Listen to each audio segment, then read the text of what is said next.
में पढ़ा लिखा हरीलाल नाम का एक बुजुर्ग आदमी रहता था, जो कि दूसरे गांव में कारपेंटर का काम किया करता था।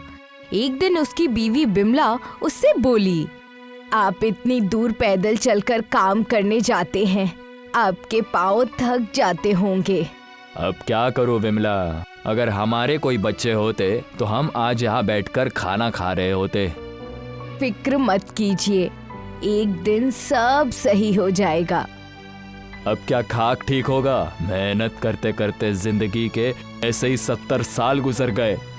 इतना कहकर हरीलाल अपने घर से बाहर निकल गया। वो घर से कुछ ही दूर निकला था कि तभी उसे गांव का मुखिया मिल गया। अरे हरीलाल जी, लगता है सुबह सुबह फिर से काम पर जा रहे हैं आप। मुखिया जी, आपने ठीक कहा। हरीलाल जी, काफी वक्त से मैं आपसे एक बात कहना चाहता था। बोलिए। हरीलाल जी, हमें अपने कस्बे के बाहर निकलने के लिए एक पहाड़ी पर चढ़ना होता है। कस्बे के लोगों को कस्बे से बाहर जाने और आने के लिए बड़ी मुसीबतों से गुजरना पड़ता है। आपने बिल्कुल ठीक कहा, लेकिन हम कर भी क्या सकते हैं? हरीलाल जी, हमारे कस्बे का नाम उड़न खटोला है और मैंने सुना है कि ये नाम आपके अब्बू के जमाने में पड़ा था। आपके अब्बू ने एक बार बड़ा खूबसूरत लकड़ी का उड़न खटोला बनाया था। उस पर उन्होंने मैग्नेट का ऐसा काम किया था कि वो उड़न खटोला उड़ता भी था। सुना तो मैंने भी है, और शायद मेरे अब्बू ने कागज पर उसके बारे में कुछ लिखा भी है। हरीलाल जी, आप भी कुछ ऐसा कीजिए जिससे हमारे कस्बे के लोगों को आने जाने में मुसीबतों से गुजरना ना पड़े। हरीलाल चुपचाप वहां से काम पर चला गया। वो दिन भर मुखिया की बात पर सोचता रहा।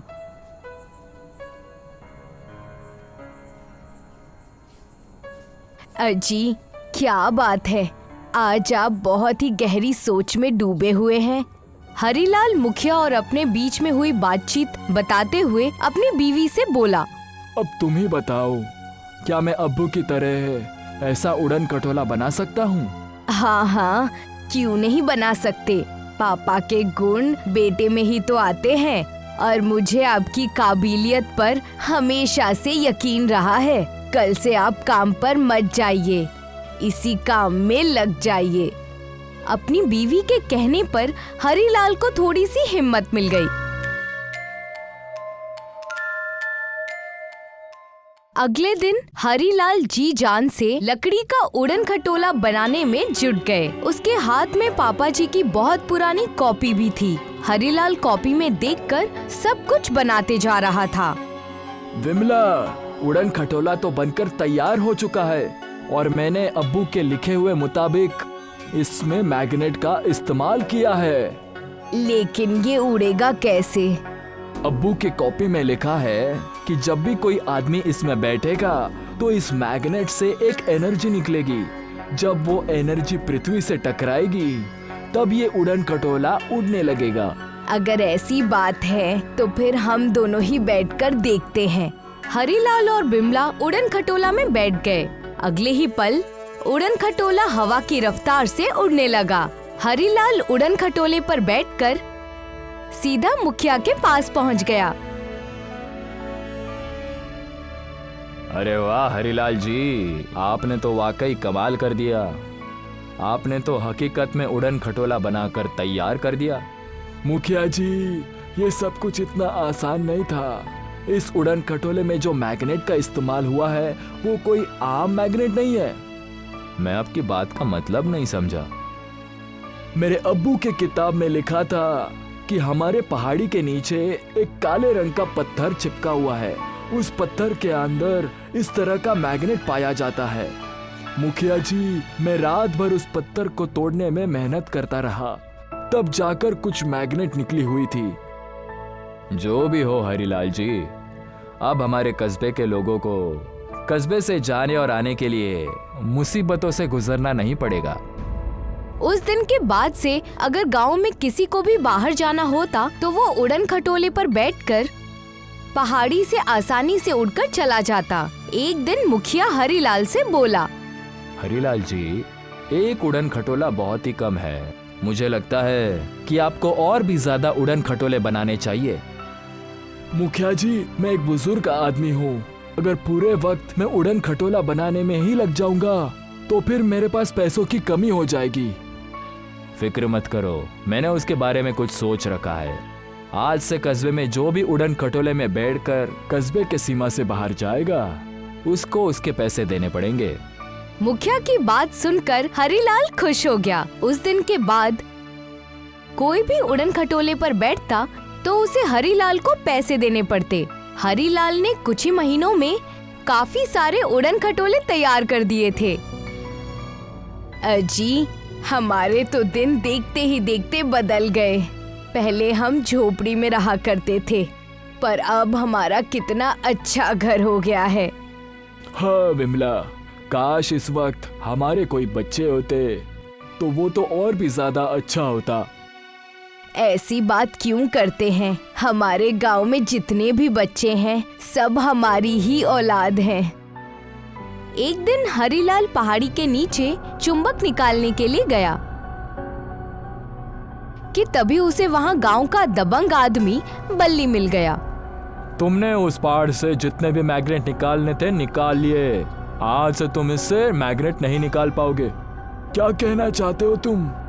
कुछ दिन पहले मुझे पता लगा कि ये इलाका मेरे अब्बू के जहांगीर में आता है, इसीलिए अब मैं तुम्हें यहाँ से मैग्नेट निकालने नहीं दूंगा। मैं जो कुछ भी करता हूँ कस्बे के अच्छाई के लिए करता हूँ। अगर ऐसी बात है तो लोगों से पैसे क्यों लेते हो? चलो निकलो यहाँ से। हरीलाल मुंह लटकाकर वहाँ से चला गया। बल्ली का दोस्त संपत बल्ली से बोला, बल्ली भाई, बस इतने से ही काम नहीं चलेगा। ये बूढ़ा रातों रात रईस बन गया है।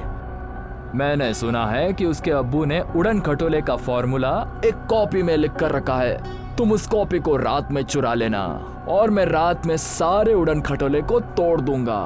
उसके बाद इस पहाड़ की मैग्नेट भी मेरी और उसके अब्बू की कॉपी भी मेरी।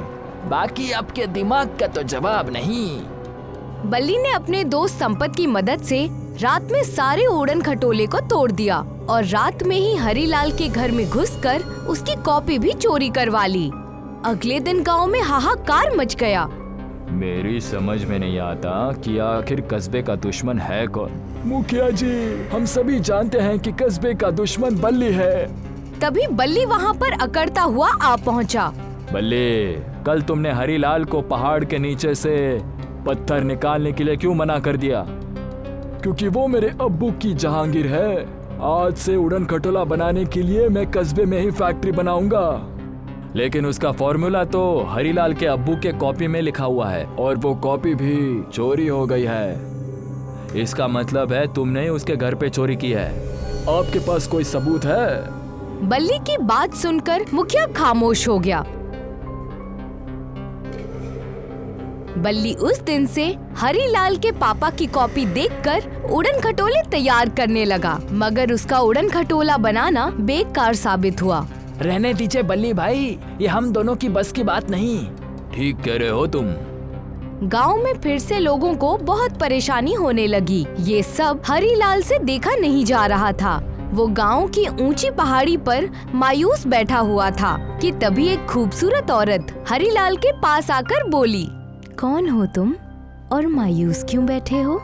हरीलाल अपने गांव की सारी फिक्र उस औरत को बताते हुए बोला,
अब तुम ही बताओ मैं क्या करूं? दरअसल तुम्हारे पापा और मेरे पापा बहुत अच्छे दोस्त थे। मेरा पहाड़ों के ही एक खास बिरादरी से ताल्लुक है। हम सब छुप कर रहना पसंद करते हैं। एक राज की बात तुम्हें बताऊं? मेरे पापा ने ही तुम्हारे पापा को उड़न खटोला बनाना सिखाया था। अब इस बात का क्या फायदा? मायूस मत हो, मैं उस उड़न खटोले से बेहतर उड़न खटोला बनाना तुम्हें सिखा सकती हूँ, और वो उड़न खटोला सोने का उड़न खटोला होगा। मैं ये राज तुम्हें कभी नहीं बताऊंगी, लेकिन तुम बुजुर्ग हो और लालच से बहुत दूर हो। इतना कहकर वो खूबसूरत औरत हरीलाल को पहाड़ी के कोने में ले गई और बोली, इस जमीन को खोदो। हरीलाल उस कच्ची जमीन को खोदने लगा। कुछ ही वक्त में वहां से सोना निकल आया। अब इस सोने को उड़न खटोले के रूप में तैयार कर दो। हरीलाल ने ठीक वैसा ही किया। अब इस पर बैठ जाओ।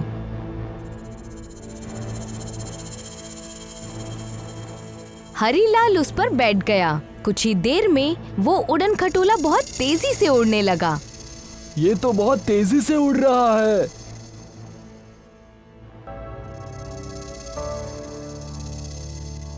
इस सोने में चुंबक भी शामिल है। इस तरह से तुम गांव के लोगों की भलाई कर सकते हो। उस दिन के बाद गांव के सभी लोग हरीलाल के सोने के उड़न खटोले पर बैठकर सफर करने लगे। वो उड़न खटोला चुटकियों में ही मुसाफिरों को अपनी मंजिल तक पहुंचा देता था। ये देखकर मुखिया बल्ली के पास आकर बोला, बल्ले, तुमने मेरी सारी योजना पर पानी फेर दिया।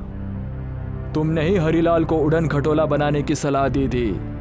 हाँ, मुझे नहीं पता था कि वो कामयाब हो जाएगा और रईस बन जाएगा। अब तो उसने सोने का उड़न खटोला बना लिया है और उसका रहस्य किसी कॉपी पर नहीं लिखा। फिक्र मत कीजिए, आज रात हम उस उड़न खटोले को चुरा कर बाजार में बेच देंगे। रात के समय मुखिया बल्ली और संपत उड़न खटोले को चुराने के इरादे से हरीलाल के घर पहुंच गए। मगर जैसे ही उन्होंने उड़न खटोले को हाथ लगाया, उन सब के जिस्म जलने लगे। हरीलाल ये देखकर चौंक गया। तभी वही खूबसूरत औरत वहां आ गई। इस उड़न खटोले की एक खासियत है कि इसे कोई भी अगर बुरी नियत से छूता है तो वो जलकर राख हो जाता है, क्योंकि ये एक जादुई उड़न खटोला है। इतना कहकर वो औरत वहां से चली गई। मुखिया, बल्ली और संपत को सजा मिल गई।